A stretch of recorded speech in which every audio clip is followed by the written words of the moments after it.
रजनी को बचपन से ही पेंटिंग का बहुत शौक था। वो हमेशा से ही पेंटर बनना चाहती थी, पर उसके माँ और पिताजी ने उसको कभी भी इस चीज के लिए सपोर्ट नहीं किया और उसकी शादी नीरव से हो गई। नीरव रजनी को बहुत प्यार करता था, पर रजनी हमेशा चुपचाप ही रहती। वो इस शादी से खुश नहीं थी। वो ये शादी नहीं करना चाहती थी। उसे तो हमेशा से पेंटर जो बनना था। अपने इस सपने को वो नहीं पूरा कर पाई, इसलिए वो हमेशा उदास रहती थी। रजनी, बहुत ही बढ़िया फिल्म लगी है, कल देखने चले? नहीं जी, कल मुझे बहुत काम है, मैं नहीं जा पाऊंगी। अच्छा, तो कोई बात नहीं, संडे को चलते हैं। देखिए, मुझे फिल्म देखना पसंद नहीं है, आपको जाना है तो चले जाइए। नीरव को मना करके रजनी वहां से चली जाती है और अपने बैग को खोलकर उसमें बंद पड़े ब्रश और कलर्स को देखकर रोने लगती है। रजनी, चलो ना कहीं बाहर खाने चलते हैं, कुछ तुम्हारी पसंद का। जी, मुझे नहीं जाना, मेरी तबीयत ठीक नहीं है। रजनी वहां से चली जाती है। नीरव को समझ नहीं आता कि रजनी उससे इतना दूर क्यों रहती है। वो जब भी उसके साथ वक्त बिताना चाहता है, रजनी कोई ना कोई बहाना बना देती है। एक दिन घर पर कोई नहीं था। रजनी घर का सारा काम जल्दी से खत्म कर लेती है। घर पर अकेले होने के कारण वो सोचती है कि वो आज पेंटिंग करेगी। वो अपने कमरे में जाकर पेंट ब्रशेस और कलर्स निकालकर जैसे ही कलर मिक्स कर रही होती है कि दरवाजे पर बेल बज जाती है। अब कौन आ गया इस वक्त? इतनी मुश्किल से तो मुझे पेंट करने का मौका मिला है।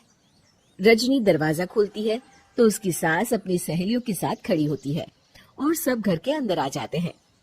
अरे बहू, सबको शरबत बनाकर पिला दे, बाहर तो बड़ी गर्मी है। जी। रजनी पेंट ना कर पाने से उदास हो जाती है। उसे गुस्सा भी आ रहा होता है कि उसने इस शादी के लिए हाँ क्यों कह दी। वो रसोई में जा रही होती है कि उसकी सास उसे रोकती है। बहू, सबके खाने का भी इंतजाम कर लेना, आज का लंच तो ये सब यही करेगी। हाँ। रजनी बिना कुछ कहे रसोई में चली जाती है। सबके लिए खाना बनाती है। सब खाना खाते हैं और रजनी घड़ी देखती है कि ये सब कब जाएंगे ताकि वो अपनी पेंटिंग कर सके। जब शाम होती है तब सब चले जाते हैं अपने घर। अरे बहू, सब तेरे खाने की तो बहुत तारीफ कर रहे थे, सबको बहुत अच्छा लगा खाना। आपको मुझे सुबह बताना चाहिए था ना कि आपकी सहेलियां आ रही है। पता भी है कितना वक्त लगा सारा खाना बनाने में। अरे बहू, तू ऐसे कैसे बात कर रही है मुझसे?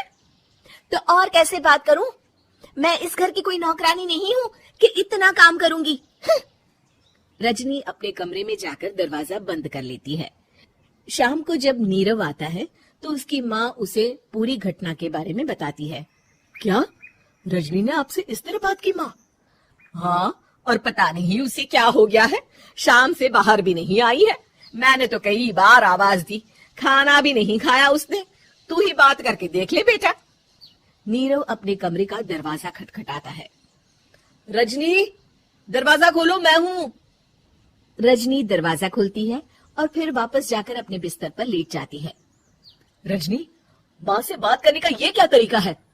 मैंने कोई गलत बात नहीं की है। अरे तुम क्यों ऐसे बर्ताव कर रही हो सबके साथ? क्या तुम इस शादी से खुश नहीं हो? रजनी कुछ नहीं बोलती। अरे बताओ मुझे रजनी, क्या ये शादी तुम्हारी मर्जी के खिलाफ हुई है? हाँ, मैं ये शादी कभी नहीं करना चाहती थी। तुमसे क्या, मैं किसी से भी शादी नहीं करना चाहती थी। रजनी रोने लगती है। चुप हो जाओ रजनी, बताओ मुझे, तुम क्यों नहीं करना चाहती थी शादी?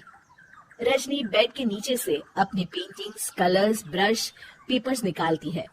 इतने में उसकी सास भी कमरे में आ जाती है। ये देख रहे हो, ये थे मेरे सपने। मैं पेंटर बनना चाहती थी, पर माँ पापा ने कभी सपोर्ट नहीं किया और मेरी शादी करवा दी। मेरे सारे सपने टूट गए। हर वक्त बस गुस्सा आता रहता है मुझे।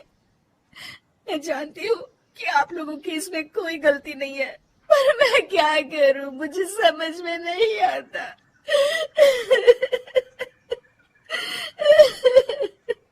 रजनी फूट फूट कर रोने लगती है। मुझे माफ कर दीजिए। आप दोनों के साथ मैं बहुत बुरा बर्ताव कर रही हूँ। अरे रजनी बेटा, चुप हो जाओ तुम। नीरव पानी लेकर आता है। ये लो पानी पियो और शांत हो जाओ। रजनी पानी पीती है और उसके सास पेंटिंग्स देख रही होती है। अरे नीरव, हमें तो पता ही नहीं था कि हमारी बहू कलाकार है। अरे कितनी अच्छी पेंटिंग्स बनाई है, देखो तो। ये वाली तो मैं अपने कमरे में ले जाऊंगी। आपको ये पेंटिंग्स अच्छी लगी? अच्छी नहीं, बहुत अच्छी लगी। और तुमने हमें बताया क्यों नहीं? तुम जब चाहे पेंटिंग कर सकती हो रजनी। हम तुम्हारे सपनों को पूरा करने में तुम्हारा पूरा साथ देंगे। हाँ बेटा, हम कला की कद्र करते हैं। हम कलाकार तो नहीं, पर मुझे गर्व है कि मेरी बहू एक कलाकार है। रजनी, नीरव और सास तीनों हंस पड़ते।